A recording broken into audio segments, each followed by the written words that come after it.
Welcome to Meganet TV. Telangana rising 2047 విజన్లో సాధారణ ప్రజలున్నారా? హైదరాబాద్లో అట్టహాసంగా ప్రారంభమైన తెలంగాణ రైజింగ్ సమ్మిట్ సందేశం ఏంటి? ప్రత్యేక రాష్ట్రంలో జరిగిన అభివృద్ధి ఏంటి? గత పాలకుల విజన్ ఏం చెబుతున్నాయి? సమాజ భవిష్యత్తు గురించి పాలకులకు ఆలోచనలు ఉండడం, తమ ప్రాంత అభివృద్ధి నమూనా గురించి తమదైన దృష్టికోణంతో రంగుల డాలర్ కలలు గనడం తప్పుపట్టడానికి ఏమీ లేదు. మోడీ విరోచిత వికసిత్ భారత్ 2047 దారిలోనే తెలంగాణ రైజింగ్ విజన్ 2047ను ఆవిష్కరించాలని రాష్ట్ర ముఖ్యమంత్రి రేవంత్ ప్రయత్నిస్తున్నారు. వికసిత్ భారత్ నమూనా ప్రజలను, పర్యావరణాన్ని, సామాజిక న్యాయాన్ని పట్టించుకోలేదని, 1-2 బడా కార్పొరేట్ సంస్థలకు దేశాన్ని దోచిపెట్టే అభివృద్ధి నమూనా ఇదని కాంగ్రెస్ పార్టీ అధినాయకత్వం చాలా కాలం క్రితమే ప్రకటించింది. కానీ నిత్యం ఆర్థిక, రాజకీయ, సైద్ధాంతిక రంగాలలో బీజేపీ విధానాలపై పోరాడుతున్నామని చెప్పి కాంగ్రెస్ పార్టీ ముఖ్యమంత్రి కూడా అదే అభివృద్ధి నమూనాను ముందుకు తోయడం ఎలా సరైందో ప్రజలకు చెప్పాలి.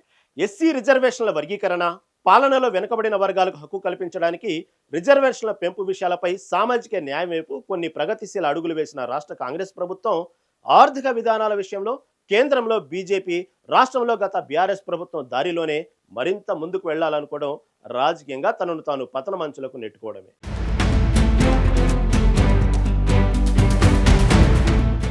ఈ సందర్భంగా కొన్ని ప్రాథమిక విషయాలను ఇక్కడ చర్చించుకోవాలి.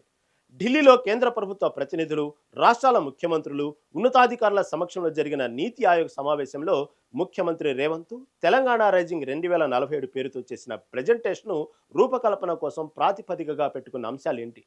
1948 వరకు ఉన్న ఉనికిలో ఉన్న హైదరాబాదు ప్రత్యేక రాష్ట్రంలో జరిగిన అభివృద్ధి ఏంటి? 1956లో ఉనికిలోకి వచ్చిన ఉమ్మడి ఆంధ్రప్రదేశ్లో అప్పటి పాలకులు అమలు చేసిన ఆర్థిక విధానాల వల్ల తెలంగాణ ప్రాంత పరిధిలో జరిగిన నష్టమేంటి అన్న దానిపై ఇప్పటికే బోలెడంత సాహిత్యం ప్రజలకు అందుబాటులో ఉంది.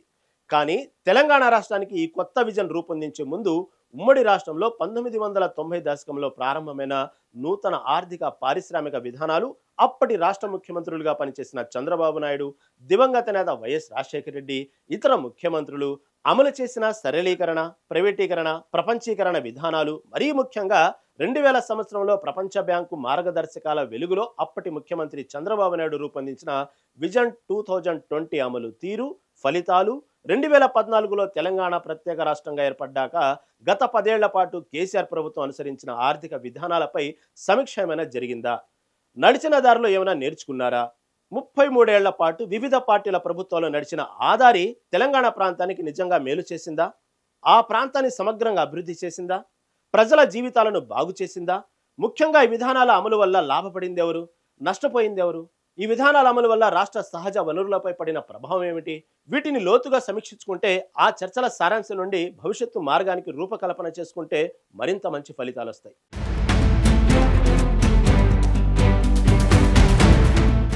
ఇప్పటి నుండి మరో 22 ఏళ్లకు అంటే 2047 నాటికి తెలంగాణ ఎలా ఉండాలో చెబుతూ రూపొందించిన ఈ విజన్ రూపకల్పనలో తెలంగాణ రాష్ట్ర మంత్రివర్గం, రాష్ట్ర చట్టసభల సభ్యులు, స్థానిక సంస్థల ప్రతినిధులు, రాజకీయ పక్షాలు, ప్రజా సంఘాలు, పౌర సమాజం, దళితులు, ఆదివాసీలు, మైనార్టీలు, మహిళలు సహా సాధారణ ప్రజలు భాగస్వాములయ్యారా? తమ అభిప్రాయాలు వివిధ స్థాయిలో సమగ్రంగా సమావేశాలలో చర్చించి ఆమోదించారా? లేదా ఈ విజన్ను వ్యాపార అవకాశాల కోసం ఎదురు చూసే కన్సల్టెన్సీ సంస్థ రూపొందించి ఇచ్చిందా? నాకు సమాచారం ఉన్నంత వరకు అలాంటి ప్రయత్నం ఏది రాష్ట్రంలో జరగలేదు. గత చరిత్రను చూస్తే రెండవ దానికి ఎక్కువ అవకాశం ఉంది.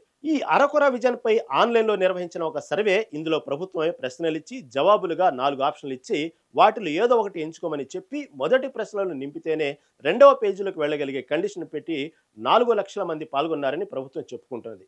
కానీ అది నిజమైన ప్రజాభిప్రాయ సేకరణ కాదని ప్రభుత్వానికి కూడా తెలుసు. డిసెంబర్ 8-9 తేదీలలో ప్రభుత్వం అట్టహాసంగా ఫ్యూచర్ సిటీలో ఆవిష్కరించబోయే విజన్ డాక్యుమెంటు ఇప్పటికీ ప్రజల మధ్యకు రాలేదు. తాము చెప్పింది వినడం తప్ప, తమ కలలను ఆమోదించడం తప్ప ప్రజలకు తమ భవిష్యత్తును నిర్ణయించుకునే హక్కు లేదని ప్రభుత్వమే చెబుతోంది. ఎట్టి పరిస్థితులలోనూ ఇది ప్రజాపాలన లక్షణం కాబోదని మనం గట్టిగా చెప్పాల్సిన అవసరం ఉంది. 2015 సమగ్ర కుటుంబ సర్వే, 2024-25 కులగణన సర్వే నివేదికలతో పాటు పై ప్రశ్నలకు జవాబులను కూడా ప్రజల ముందు బహిరంగంగా ఉంచితే, దానిపై చర్చలకు అవకాశం ఇస్తే తెలంగాణ రాష్ట్ర భవిష్యత్తు చిత్రపటాన్ని మరింత అందంగా తీర్చిదిద్దుకోవడానికి అవకాశం ఉంటుంది.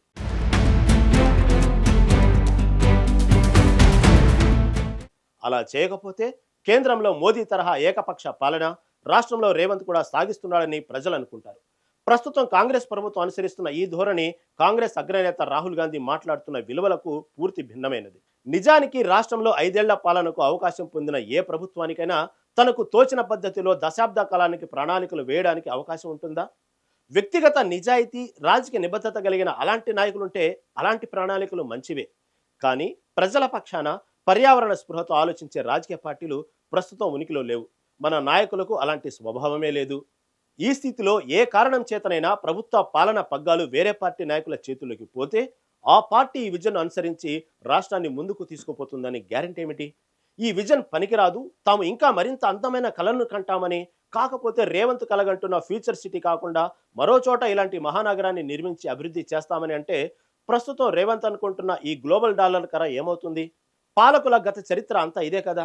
ఇప్పటికే పరిశ్రమలు, ప్రాజెక్టుల పేరుతో పట్టా రైతుల నుండి, అసెండు రైతుల నుండి లక్షలాది ఎకరాలు భూములు లాక్కున్నారు. గ్రామీణ ప్రజలను గోసపెట్టారు. ఇప్పటికే ప్రభుత్వం చేతిలో ఉన్న ఆ లక్షలాది ఎకరాలు ఏమయ్యాయి?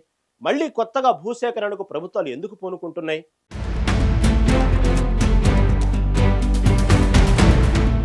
సమగ్ర దృక్పథం లేని ఈ విజన్ల వల్ల, వర్తమాన వాస్తవ పరిస్థితులతో నిమిత్తం లేని పాలకుల ఈ భవిష్యత్తు కలల వల్ల లాభాల వేటలో ఉండే కార్పొరేటర్లు, కాంట్రాక్టర్లు, కంపెనీలు, కమిషన్లకు ఆశపడే రాజకీయ నాయకులు, అధికారులు లాభపడుతున్నారు. కానీ గత 3 దశాబ్దాలుగా కొనసాగుతున్న ఈ అభివృద్ధి నమూనాలో భూములు కోల్పోయి నష్టపోయిన రైతులు, కూలీలు ఏమైపోయారు? ఆర్థికంగా, సామాజికంగా ధ్వంసమైపోయిన గ్రామీణ ప్రజల జీవితాలు ఎలా కోలుకుంటాయి? విష కాలుష్యంతో నిండిపోయిన ఆయా పారిశ్రామిక ప్రాంతాల ప్రజల భవిష్యత్తు ఏంటి? అంతర్జాతీయ ఆర్థిక వ్యవస్థ తీవ్రమైన సంక్షోభంలో ఉంది. అన్ని చోట్ల అనుకున్న వృద్ధి జరగటం లేదు. ప్రభుత్వాలు అప్పుల ఊబిలో కూరుకుపోతున్నాయి. అన్ని దేశాలలో నిరుద్యోగం అతి పెద్ద సమస్యగా ఉంది. ఇటీవల ముందుకు వచ్చిన ఆర్టిఫిషియల్ ఇంటెలిజెన్స్ ప్రపంచమంతా ఈ నిరుద్యోగం మరింత పెరగడానికి కారణమవుతున్నది. ఆకలి, దారిద్ర్యం, వలసలు పెరుగుతున్నాయి. వాతావరణంలో వచ్చిన మార్పుల వల్ల పర్యావరణ సంక్షోభం బాగా పెరుగుతున్నది. అన్ని ప్రాంతాలలో రకరకాల ప్రకృతి వైపరీత్యాలు ప్రజలకు తీవ్ర నష్టం చేస్తున్నాయి. దీని కారణంగా తీవ్ర ఆర్థిక అసమానతలు, వివక్ష ప్రజల మధ్య విద్వేషాలకు కారణమవుతున్నాయి. అమెరికా, యూరప్ సహా అన్ని చోట్ల తమ జీవనోపాధుల రక్షణ, ఆదాయ భద్రత కోసం ప్రజల పోరాటాలు పెరుగుతున్నాయి. ప్రజలలో పెరుగుతున్న ఈ అసంతృప్తిని ప్రజలు ఈ పోరాటాలను అణిచివేయడానికి ప్రభుత్వాలు రోజు రోజుకు నిరంకుశంగా తయారవుతున్నాయి. ప్రజల హక్కులను హరిస్తున్నాయి. ఇలాంటి పరిస్థితులలో సహజ వనరులకు, ఆర్థిక వనరులకు పరిమితులు ఉండే ఒక రాష్ట్రం తన భవిష్యత్ అభివృద్ధి నమూనాను రూపొందించుకునే సమయంలో మరింత మెలకుగా ఉండాలి. అందరితో కలిసి చర్చలకు సిద్ధమయ్యే విశాల హృదయంతో ఉండాలి. ప్రజలకు జవాబుదారీగా ఉంటూ అత్యంత పారదర్శకంగా ఉండాలి. అలా కాకుండా ఏకపక్షంగా తన నిర్ణయాలతో ముందుకు పోవాలని అనుకుంటే ప్రజలు కూడా తమ జీవితాలు, వనరులు, హక్కుల రక్షణ కోసం తమ నిర్ణయాలు తాము తీసుకుంటారని గుర్తించాలి.